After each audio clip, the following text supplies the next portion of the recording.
Então vamos lá? Bom, estamos aqui no problema que não quer calar, né? Eu tentei evitar esse assunto de todas as maneiras, porque ultimamente o noticiário econômico mais está aparecendo no noticiário político. E aí quando a gente começa a misturar política com investimentos ali, quem toma na bunda é sempre o investidor, né? Que começa a investir com base em paixões ideológicas e não mais com base na racionalidade. Mas não vamos ter como evitar falar aqui. A Petrobras simplesmente já era, né? Basicamente acabou a empresa, é isso? Agora o Tribunal de Contas vai lá e bloqueia o pagamento de dividendos da empresa por parte da Petrobras. Que papo é esse? Antes de mais nada, quem é sardinha raiz aqui, já pode deixar o likezinho na confiança, porque você sabe que o vídeo vai ser bom. Se você não é um sardinha raiz ainda, não me conhece, não, que cara, não precisa. Você vai segurar a sua mãozinha e vai considerar, deixar o seu like e se inscrever, se alguma informação que eu te trouxer aqui realmente te agregar, te trouxer um conhecimento que você ainda não possui.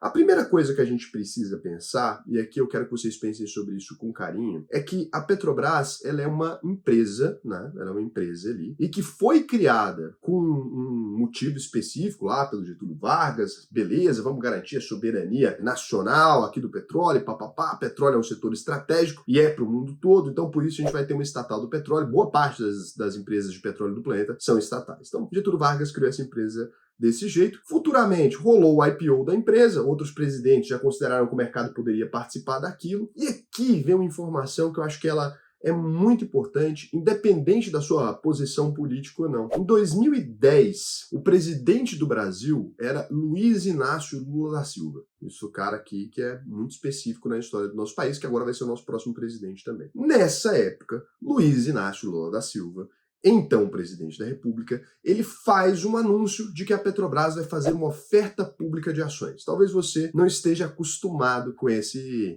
linguajar, mas é uma OPA, é como se fosse um outro IPO. Ele vai vender mais ações da empresa no mercado financeiro. A esta época, a Petrobras faz um dos maiores leilões de ações da história do planeta mesmo. Ela arrecada mais de 1 bi ali. Então, até aquele presente momento, isso era uma grande arrecadação. O dólar não tinha esse valor que tem hoje. Então, acontece esse grande evento ali e o Lula bate lá o martelinho, comemora na B3. Os investidores, então, investiram na Petrobras naquela ocasião, pensando muito na exploração do pré-sal, pensando em diversas outras coisas ali que a Petrobras prometia para os investidores, prometendo dinheiro mesmo. Dessa data em diante, esses investidores eles foram confrontados com todo tipo de realidade. A Petrobras não foi uma empresa que cresceu loucamente, ela não foi uma empresa que apresentou uma grande rentabilidade, ela não foi uma empresa que teve nada de especial desse período em diante. Inclusive, se você observa, em vários anos ali, a Petrobras nem chegou a distribuir dividendo nem nada. E aqui eu posso mostrar isso para você, porque eu sei que algumas pessoas aqui não são investidores, né? Você pode ter caído nesse vídeo tentando entender a polêmica aqui. Então eu vou te mostrar primeiro o lado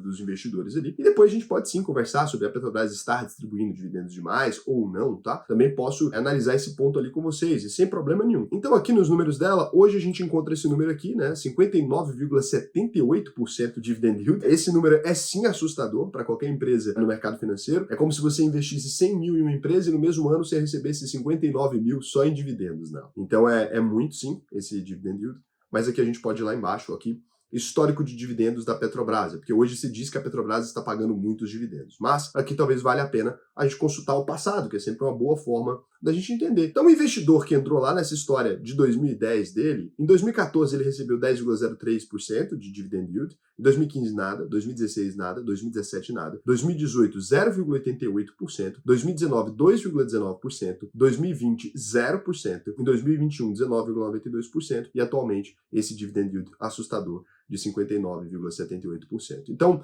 é verdade que os investidores sempre receberam valores astronômicos em Petrobras e que ela era uma empresa extremamente lucrativa e distribuía dividendos para os investidores? Bom, você tira suas próprias conclusões. Eu, olhando esses números, digo para você com certa tranquilidade que não. Aqui também é outra coisa que você pode observar, né? Desde a data que foi feita a OPA ali, então, em 2010, a Petrobras era lucrativa, em 2011 ela era lucrativa, de 2012 ela era lucrativa, 2013 era lucrativa, 2014 em diante, de fato, a Petrobras não lucrou, né? Ela não lucrou mais. Muito disso foi por conta da forma como ela foi gerida. Não tem como questionar isso. Então, até 2017, aí em 2017 ela volta a empatar ali, tem um lucrozinho menor, 2018 ela é lucrativa, 2019 lucrativa, 2020 ela tem um lucro baixinho por conta da crise, sem problemas, 2021 começa a ter um lucro realmente expressivo, né? O lucro da Petrobras realmente salta de maneira expressiva por conta do preço do petróleo Brent. E aqui a gente tem a evolução patrimonial da empresa no mesmo período e todas essas questões aqui. Então o que isso aqui te mostra, né? Isso aqui te mostra que, historicamente, a Petrobras, então, ela não foi uma empresa extremamente rentável para os investidores. Se você pega a história da empresa, a gente pode dizer que hoje, boa parte das pessoas que criticam a posição, né, dos investidores de Petrobras ali, que entraram na empresa, essas pessoas lá atrás, elas defenderam essa política. Então, a Petrobras é que chamou essas pessoas para sócio. Não foi o sócio que chegou lá e falou assim, olha, você é obrigado a me vender ações da Petrobras. E não foi um governo, aliás, a direita, liberal, sei lá o que fez essa oferta, né? Quem vendeu boa parte das ações da Petrobras que hoje estão no mercado foi, sim, o Lula, né? Não só ele, também o FHC e tal, mas foi o Lula também que vendeu. Então, assim, hoje, quando o Lula critica a posição dos investidores ali, pelo menos nesse ponto, você tem que concordar comigo, independente da sua posição política ou não, que sou um pouco complicado. Então, eu chamo pessoas para sócio, vendo partes da empresa que eu acredito que não deveria ser vendida, porque aparentemente uma parte das pessoas acha que essa empresa deveria ser totalmente estatal e não ter sócios. Depois que eu vendo a empresa, quando a empresa paga dividendos e quando esses investidores são remunerados, eu critico a posição desses investidores. É um pouco incongruente nesse sentido. E aí você pode falar se você acha incongruente ou não. Pode falar, não, cara, acho totalmente congruente. E aí me explica por quê, porque eu gostaria realmente de entender e verdadeiramente estou aberto a isso aqui para você. Outro ponto que a gente tem que entender aqui é o balanço dessa crítica, né? A Petrobras está distribuindo dividendos demais. Isso aqui é uma crítica verdadeira, na minha opinião. Se a gente vem aqui no payout histórico de Petrobras, olha, aqui a gente pega desde 1996, olha, o payout era 54%, o payout vai para 25%, o payout é quantos por cento do lucro dela ela está pagando em dividendos. Então aqui em vários anos, olha, você vai ver que sempre está menor que 50 ali, menos quando ela está tendo prejuízo, que aí fica um pouco diferente. Mas aí você vê que em 2016 a Petrobras distribui 143% de payout, então 43% a mais até do que o lucro dela. Depois, em 2017 ela distribui 11%, em 2019 ela distribui 20%, em 2020 ela distribui 107%, em 2021 ela distribui 68%, nos últimos 12 meses ela distribuiu 121%. Então aqui, essa é uma crítica muito válida. A Petrobras está distribuindo mais dividendos do que ela deveria distribuir para uma empresa saudável. Qualquer pessoa do mercado financeiro poderia fazer essa afirmação para você. Uma empresa que distribui mais dividendos do que de fato ela está lucrando no momento, está distribuindo dividendos de forma exagerada. Então, esse é um fato que eu não tenho nenhum problema. Só que agora que isso aqui gera uma afirmação que essa afirmação sim é mentirosa. Se eu sou sócio de uma empresa, então eu tenho uma padaria, essa padaria ali está lucrando 100 mil reais. É minha e do Manuel. Eu e o Manuel, nós somos sócios. Um tem 49% das ações, o outro tem 51%. Então eu sou o controlador. Eu estou pegando 150 mil, ou seja, 100 mil, mais um pouco, né? Vamos 150 não, vamos colocar isento da Petrobras. Eu estou pegando 121 mil e distribuindo em lucro, que está sendo dividido entre mim e o Manuel. A que patrimônio nós estamos lesando? Que patrimônio nós estamos sangrando com a distribuição exagerada de dividendos ali? Eu controlo a empresa, eu começo a distribuir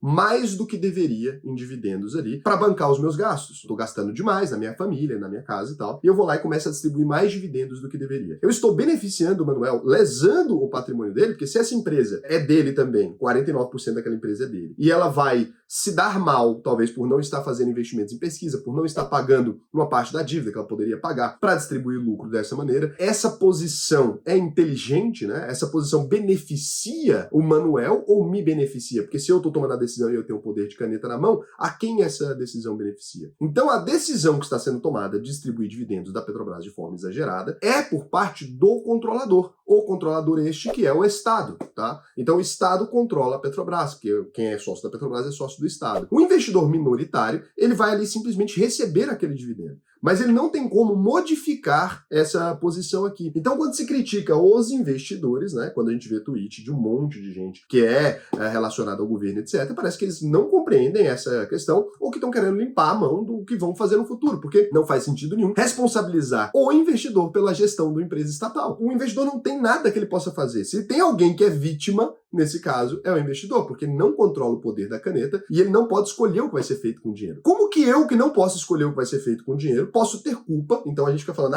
investidores da Petrobras estão ganhando dinheiro. Como que eu posso ter culpa de algo que eu não controlo? E eu não invisto em Petrobras, só em uma defesa muito clara aqui pra vocês, tentando explicar o que acontece. Então eu vou lá, tomo a decisão e eu falo, Manuel, tremendo filho da puta, hein? Tá ganhando dividendo pra caralho. Eu que tô distribuindo. Então, nesse sentido, a responsabilidade de controlar a Petrobras é do governo. E aí, eu entendo todas as posições. Olha, Raul, mas isso pode atrapalhar a empresa. Olha, Raul, sei lá o quê. Sim, só que isso aqui não dá pra dizer que o investidor é beneficiado por isso. Não é essa a relação que funciona. E investir em empresa estatal também, você que é investidor, tem sempre esse risco. Você investe numa empresa que é aliada ao Estado, né? Que você sabe que ela é estatal, você sabe que o Estado é controlador dela, você sabe que o Estado pode trocar de mãos a cada 4 anos. Aí quando troca de mão, você quer ser pego de surpresa e falar, ai meu Deus, eu não sabia. Também não dá, né, gente? Eu não invisto em estatais por conta dessa relação promíscua que o Estado tem com as empresas que ele administra. É uma relação onde o Estado precisa fazer um certo populismo, ele precisa do dinheiro dessa empresa para usar na máquina pública e ele é capaz de fazer qualquer coisa com essas empresas. Seja esse Estado, Raul, agora é de direita, agora é de esquerda. Nenhum governo está interessado em nenhuma outra coisa que não seja voto, gente. Nenhum governo está interessado em nenhuma outra coisa que não seja populismo, pelo amor de Deus. Tudo isso aqui acaba saindo dessa maneira. Acho que aqui deu para vocês entenderem mais ou menos. E aí qual foi a decisão, então, para a gente responder se a Petrobras acabou ou não? Dito tudo isso, explicado tudo isso, porque hoje em dia tudo que você fala na internet é tirado de contexto. Isso aqui vai ser tirado de contexto. Então, acho que ficou bem claro a minha posição com relação a isso. Expliquei os dois lados. Expliquei o lado de quem acha que está pagando muito, e eu também acho, tá? Uma empresa, se eu investisse numa empresa e ela pagasse essa quantidade de dividendos, eu não estaria satisfeito com a empresa. Isso aqui, ponto. Não tenho o que discutir. Agora, se eu gostaria que o Estado interferisse na empresa que eu investi, né, para poder parar de pagar esse dividendo, não. Agora, se só o Estado pode interferir na empresa porque a empresa é estatal, aí também vira circo, né? Então é isso, que você investiu numa empresa estatal porque você queria que o Estado interferisse nela. E aí fazer o quê? Na sexta-feira passada, o TCU entrou com um pedido aí para bloquear os pagamentos de dividendos da Petrobras. O TCU, Tribunal de Contas da União. No mesmo dia, o Guilherme Estrela, que é o ex-diretor da Petrobras, também pediu na justiça o cancelamento dos dividendos da empresa. Você tem que entender por que um partido teria um benefício de bloquear o pagamento de dividendo de uma empresa específica. Bom, a gente está na reta final de um mandato. Se eu começo a distribuir dividendos ali daquela empresa estatal nesse mandato ainda, né, nesse mandato do presidente atual da República, esse presidente ele vai ter aquele orçamento para ele controlar. Se eu distribuo a partir de janeiro do ano que vem, eu vou ter o orçamento para eu controlar. Então, isso aqui pode ser uma questão que realmente eles estão preocupados com o payout da empresa, ou pode ser que eles estão preocupados com quem está recebendo esse payout, em que a administração está recebendo esse payout. Seria a mesma coisa que o seguinte, olha, semana que vem você assume minha casa, e aí a gente tem um pagamento de dividendos, você vai ficar com todos os meus recebimentos a partir da semana que vem. Para você seria mais conveniente que a Petrobras pagasse os dividendos agora, né, ou pagasse depois, sendo eu sócio da Petrobras. Aí o presidente em exercício do Tribunal de Contas da União, TCU, o ministro Bruno Dantas, disse que nenhuma decisão sobre distribuição de dividendos da Petrobras será tomada nessa semana. Então, vetou isso aí. O pessoal tá achando que se isso for acontecer, pode ter uma debandada de investidores da companhia, porque muita gente entrou na Petrobras de maneira burra, pensando simplesmente nos dividendos. E aí todo mundo então ficou discutindo o que vai acontecer. Eu vou dizer aqui, na minha opinião, eu acho bem improvável que consigam, né, regular de alguma forma esse dividendo da Petrobras. Primeira coisa, a Petrobras deve ter um estatuto muito bem definido. E nesse estatuto que ela deve ter bem definido ali, devem ter algumas regras que foram colocadas ali de quando e de que forma a empresa poderia pagar dividendos. Eu acho muito difícil que a administração da empresa atual tenha negligenciado essa regra ali. Então, assim, eu acredito que provavelmente eles estão respeitando as regras que estão escritas nesse estatuto, e que por isso ficaria muito estranho uma interferência dessa maneira na Petrobras. E ficaria muito estranho, inclusive, cara, o próximo governo vai assumir daqui a pouco, né? Já acabou a eleição e tal. Então, se o governo faz uma interferência dessa e na hora que assumir o governo começa a ter problema com debandada de investidores, com investimento internacional menor, isso gera toda uma situação ali dentro. Então, acho que não vão pressionar. Eu acho que isso aqui foi muito para gerar manchete, vou ser bem honesto, tá? Quanto à minha opinião aqui, acho que isso aqui foi muito para gerar manchete. Vamos bater num negócio ali, bater investidor, dar aquele buzz e tal. Acho que era só para dar um buzz mesmo, só para dar um timezinho ali, até porque isso muitas vezes foi falado durante a eleição, então acho que só para dar uma confusãozinha. Causou uma confusãozinha, já dá aquela baixadinha de preço nas ações da Petrobras também, pode ser o governo, sabe aquele quem desdenha quer comprar? O governo talvez quer fazer uma oferta de compra dessas ações ali, daí sim seria legal para eles ficarem batendo nisso aqui pra caramba, né? Porque aí abaixa o preço da ação e você consegue comprar um pouco mais barato. Se tá pensando em diminuir a participação de investidores minoritários, é uma manobra aqui que, porra, faz sentido, né? Você pega e fala, pô, Petrobras é uma merda e tal, não sei o quê. amanhã vai abrir uma compra do governo ali, compra muito mais barato. Já funcionou, porque quando você olha no preço da Petrobras, né, nos últimos um mês aí, a gente já saiu ali de R$ 37 no preço máximo para R$ 27,70, então já caiu 30%. Então assim, se eles continuarem desse jeito aqui, dando uma batidinha a mais, pode ser que fique mais fácil para comprar um pedaço maior da empresa de novo, que seria uma boa estratégia de economizar dinheiro ali que o governo poderia utilizar, partindo do princípio que as pessoas estão achando que a empresa não vai distribuir dividendos. Na minha opinião, é basicamente isso. Não muda nada, fundamentalmente, na empresa. Lembrando que dividendo não é um dinheiro mágico. Vou até explicar isso aqui para vocês, porque eu realmente não entendo porque tanta euforia atrás de dividendo, tá? Então vou fazer uma explicação muito simples aqui, que talvez, inclusive, as pessoas que entendem menos de investimento entendam por que isso é tão irrelevante, tá? Então vamos lá. Petri 4, né? Uma ação está custando hoje, por exemplo, vamos supor aqui que estivesse custando R$ 30.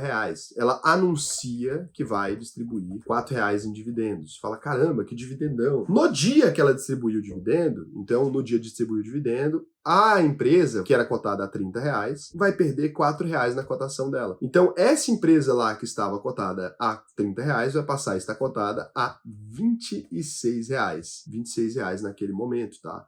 Então, a empresa, diminuiu a cotação e você vai receber R$ 4 em dividendos. Então, antes o investidor tinha R$ 30 numa ação. Agora ele vai ter R$ 26 da ação, mais R$ 4 de dividendos, que dá R$ 30. Então, isso aqui sai do próprio valor da cotação. O saldo final do investidor não muda em absolutamente nada. Por isso que investir em empresa pensando em receber dividendos ou qualquer coisa assim é tão estúpido, tá bom, senhores? Ah, Raul, mas depois o preço da ação pode voltar. Pode, como pode não voltar também. Não tem nada a ver. Não é obrigado a voltar. Então, até porque esse dinheiro sai do caixa da empresa, da disponibilidade da empresa. Se você é sócio da empresa, você já era dono da disponibilidade. Não faz sentido. É um dinheiro que troca de bolso, simplesmente. O dividendo não é um dinheiro mágico do além que acontece. Por isso que eu tô falando que falar que o dividendo beneficia o investidor, você falar pra mim que beneficia o Estado que quer gastar esse dinheiro, acredito que beneficia o investidor não tanto. É isso, tá? Concordando ou não? O saldo final é esse aqui da coisa toda. Se você quiser, cara, realmente aprender a investir, desenvolver uma estratégia de investimento para parar de ficar refém de noticiazinhas, sair comprando empresa porque tá pagando dividendos, esse tipo de tolice, né, que até hoje a gente vê muita gente cometendo aí, vou indicar para você a uvp.com.br. A gente tem mais uma turma aqui que vai acontecer agora em dezembro, né? Eu criei uma turma extra. Vocês me pediram pra caramba aí, pô, quero estudar nas férias e tal. Então a próxima turma começa em 30 dias. Pô, foram muitas turmas esse ano, tá bem pegado. Você pode clicar aqui em preencher o questionário e a gente vai te fazer algumas perguntas sobre a sua situação financeira, sobre realmente a forma como você está, como é que é a sua vida e tal. Pode responder com maior tranquilidade aqui. Realmente não vai ter perguntas sobre quanto dinheiro você tem, não é nada disso. A gente não se baseia nisso. A gente se baseia se você está com o nome sujo, outras coisas, e a gente diz para você se você está apto ou não a fazer a próxima turma da UVP. Cara, se for o seu caso, vai ser um prazer ser o seu professor aqui, vai ser um prazer te ensinar com toda a honestidade do mundo, vou te ajudar a atingir o caminho que você quer, seja aposentadoria, seja outra coisa. E você pode conferir sempre o nosso Reclame Aqui para você conferir lá o nosso compromisso. A gente devolve 100% do dinheiro do investidor se ele não ficar satisfeito com a UVP após a conclusão. Não é 7 diazinhos grátis não, tá bom? Então vai lá e confere. E se você quiser me acompanhar, tô aqui em Portugal, cara, tá super gostoso. Vou até te mostrar uma parada ali, ó. Você pode me seguir lá no Instagram, beleza? E deixa o joinha aí, se você quiser. E se inscreve. Tchau.